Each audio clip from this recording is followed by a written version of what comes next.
За та бүгдийн өнөөдрийн амлыг ирье. За энэ хууль одоо эхэлж жоохон уг нь бол бүлгүүдэд энийгээ танилцуулж агаад хилцэх байсан шиг санагдаад байгаа юм. Тэгээд одоо нэгэнт ороод ирсэн учраас за тооноос чанарт гэдэг уг нь манай социализмын бараг үеийн ийм сайхан урай байдаг те. Гэтэл эн чинь эсэргээрээ чанараас тоороо юм уу эсвэл ямар зорилгоор ийм шалгууруудыг тавиад байгааг ерөөс ойлгох ойлж юм л да. Яагаад гэвэл хэдэн удаа үг хэлснээр хэмжих юм байна. Хэдэн удаа асуулт асууж, хэдэн удаа хууль санаачилсан, тогтоолын төсөл санаачилсан. За тэгээд зогсохгүй гадаад дотоод томилт гээд үг гэж байгаа юм. Тэгэхээр одоо эдрийг нь шалгуур болгож жогоод байнгын орооны дарга энтер болгоход ашиглана гэж байгаа юм. Гэтэл одоо дэлхийн парламентийн нэг гол зарчим чинь seniority гэж зарчим байгаа тий. Тэр энэ зарчим хаана үйлчлэх юм бэ? Нэгдүгээр, хоёрдугаар ер нь альва зүйлийг ингээд хэмжиж जैन тэр хэмжиж байгаа зүйлийг л хүн аль болох их хийхийг өсөгдөг. Тэгэхээр одоо үг хэлээ левел сайн эсвэл асуулт асуугаад левел сайн би байнгын ороонд дарга болох юм байна гэдэг юм руу орох юм шүү. Парламент бол одоо мэтгэлцээний талбар гэж ярьж байгаа те бид нэр гэтэл эн чинь одоо шоуны эндэр болчих юм биш үсттэй. Нөгөө талдаа бол популизм руу түлхэх юм биш үү? Камерын улс төр нэмэгдэх юм биш үү? Ямар ч байсан л одоо маш олон асуулт асуугаад үг хэлээд байвал ингэх юм байгаа гэдэг нэг ийм уралдаан руу оруулах юм биш үү. За дээрэс нь энэ асуулт үгийн чанарыг яаж хэмжих вэ? За хууль санаачилсан тоо гэж юм. Тэгэхээр энэ хуулийнхын чанарыг одоо бас яаж хэмжих вэ? Тэгээ гадаад дотоод явбал сайн юм уу, байвал сайн юм уу гэд ингээд ийм маш олон асуулт агуулж юм л да. Тэгээ энийг нөгөө албан тушаалтай холбочдөг. Тэгэхээр эн чинь концепцийн хувьд буруу болж байгаа. За одоо биеэрээ санал өгнө гэдэг нь бол бас зөв. Яагаад гэвэл ийм асуудал үүссэн байхгүй юу? Нөгөө башир арга хэрэглээд дэмжээгүй болгож ирж босгох гэдэг ийм аюул тулгараад байгаа. Тэрнтэй холбож байгаа шүү гэд. Уг нь бол хүн энд байхгүй байгаагаараа татгалзаж जैन тэрийг эсэргүүцэж जैन гэсэн агуулга уг нь мөн. Заавалчгүй тэрийг биеэрээ гих албагүй. Даанч харамсалтай нь манай гашуун туршлага болсон л доо. Тэгээ нөгөө огцруулах гэдэг хүнээ огцруулахгүй гэж коноп дарж агаад тэгээ огцруулахыг нь дэмжээгүй болгож оруулж ирж дэмжээгүй болгож ирж босгодог. Ийм башир аргатай байсан учраас энийг засж гин тийм үү гэж ойлгож байна. Тэгэхээр энийг одоо уг нь бол байхгүй байх гэдэг чинь татгалзаж байгааг илэрхийлж байгаа боловч башир аргад ашиглаад байгаа учраас одоо ингэхээс өөр замгүй болж байгаа нь харамсалтай маа. За хоёрдугаарт энэ ёс зүйн дэд хороонд маш их эрх мэдлийг өгжээ. Үг хэлэх эрх хасах юм байна. Асуулт асуух эрхийг хязгаарлах юм байна. Цалин бууруулах юм байна. За яг мэдээ зөв. Нөгөө эрхээ эдэлж байгаа юм чи үүргээ хэрэгжүүлэх ёстой гэдэг агуулга явж байгаа. Гэтэл нөгөө ерөнхийлөгчийн өргөн мэдүүлсэн энэ хуулийн төсөлтөө бас одоо яаж уялдах юм болоо. Тэнцээ чи маш том асуудал явж байгаа тий. Ёс зүйн асуудлыг хүндсэн.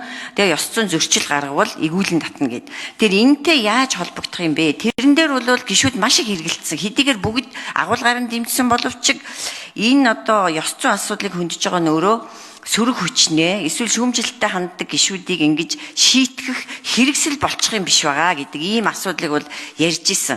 Тэгэхээр энэ дээр бол ямар уялдаа холбоо байгаа юм бэ? Энийг яаж зохицуулж байгаа юм бэ гэд. За ер нь бол улсын хурлын чиг үүрэг чи хоёр үндсэн чиг үүрэг байгаа шүү дээ. Нэг нь хууль санаачлах, нөгөөх нь санаачилсан тэр хуулиудын зөрчил дутагдал юу болж ийн гэдэг дээр хяналт шалгалт хийх. Тэгэхээр энэ хяналт шалгалт хийхтэй холбоотой энэ одоо хэдэн удаа үг хэлсэн хэдэн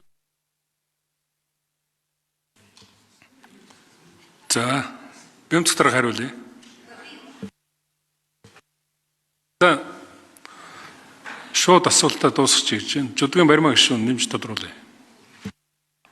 За тэгэхээр энэ бол хэдэн удаа хууль санаачилсан буюу одоо хууль тогтоох тэр эрх мэдлийн хянах чинь хэмжих гэж чинь тийм үү хэмжих гэж чинь. Гэтэл нөгөө хуулийн хэрэгжилтэд хяналт шалгалт хийх энэ одоо үүргийг нь гэх юм уу юугаар хэмжих гэж байгаа юм болоо.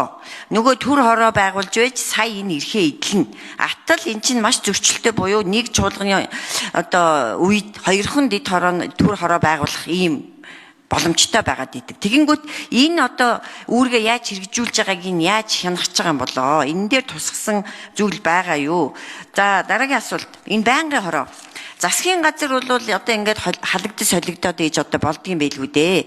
Гэтэл энэ улсын хурал чинь 1 жилийн дотор энэ байнгын хорооныхоо тоо энэ агуулгыг ямар их өөрчилт юм бэ?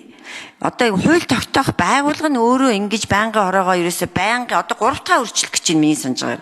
Ингээд ах юм бол энэ улсын хурлын чинь нөгөө залгамж чанар continuity гэж ярьдаг те. Энэ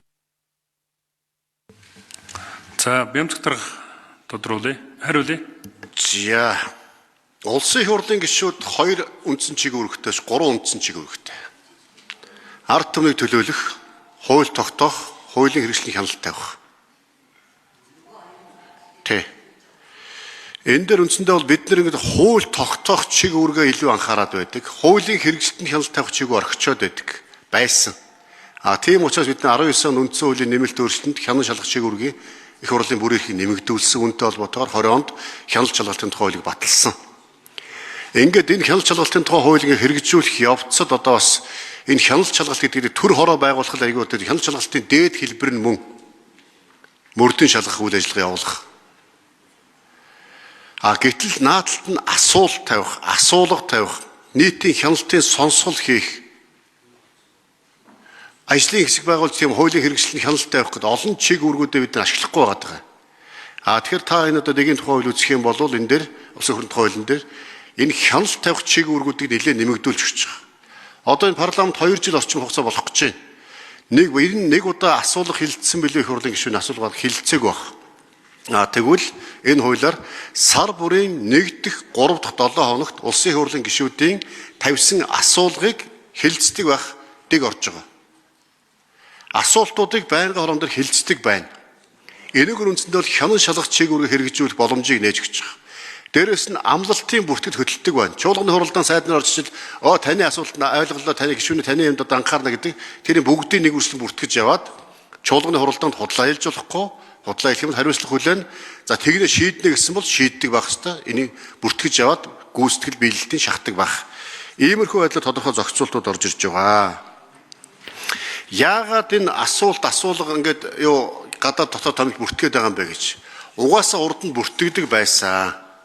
Энийг одоо мэдээлдэг байсан. Энийг илүү боловсронгуй болон энийг сайжруулах гэж байгаа.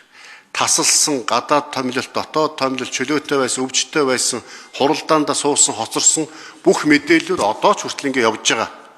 Энийг илүү боловсронгуй болъё, энийг илүү нээлттэй, эрэлттэй, илүү 7 хоног болгон давтамжтай мэдээлдэг бай.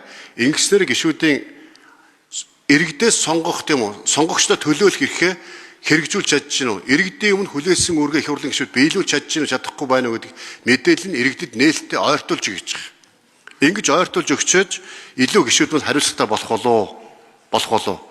За дээрэс нь зөвхөн одоо олон сонгогдсон гэдэг туршлагаар нь бус чуулганы үйл ажиллагаанд идэвхтэй оролцоогоор нь гишүүдийн тийм үү ажлыг дүгнэдэг байя. Энийг одоо байнгын хорон дарга болохоос нь харгалзаж үздэг бай гэж харгалзаж үздэг. Иймэрхүү бас зүйлүүд орох ёстой. Хуулиуд гүйцэг хариулж. За нэмж хариулъя. Хууль санаачлагтан тийм оролцоо бичдэг. Тэгчээд санаачлагын хуулийнхаа эсрэг зүйл ярьдаг. Ажлынхад орон бусдын боломжийг хаагаад ажлынхад ордог. Тэгсэн мөртлөө ажлынхаа хуралдаа ирдэггүй дараад нь тайлагнахтаа би ийм олон хууль санаачилсан гэж тайлагнадаг. Би ийм олон ажлынхад орж ажилласан ийм олон хууль батлуулсан гэж худлаа ярьдаг. Энэ юмнуудыг жоохон бодиттой болгоё. Санаачилж байгаа санаачлагын хуулийн хөтөлбөр явдаг бай. Ажлынхад орсон бол ажлынхаа хуралдаа идэвхтэй оролцсон юм. Бодиттой үнэлэмж өгдөг. Хэлбэр биш, агуулгаар нь илүү анхаарсан чанарын өөрчлөлт хийе гэж байгаа. Тэгэхгүй одоо ингээд хэтэрхий хэлбэрдэг, хэтэрхий попордог, хэтэрхий шоудаг болцоод байна. Нийт иргэн улсын эрх ашиг эрхэмлэлээ гэж үндсэн хуулинд хангарга өргөдөг мөртлөө нийт иргэн улсын эрх ашигынхаа эсрэг хууль санаачилдаг, попордог ийм одоо асуудлуудаас газар авч байна. Тийм болохоор энэ л одоо илүү бас нийт иргэн улсын эрх ашиг эрхэмлэлээ гэдгийг илүү бас боддог байгаасаа гэдэг рүү бас чиглүүлсэн агуулгын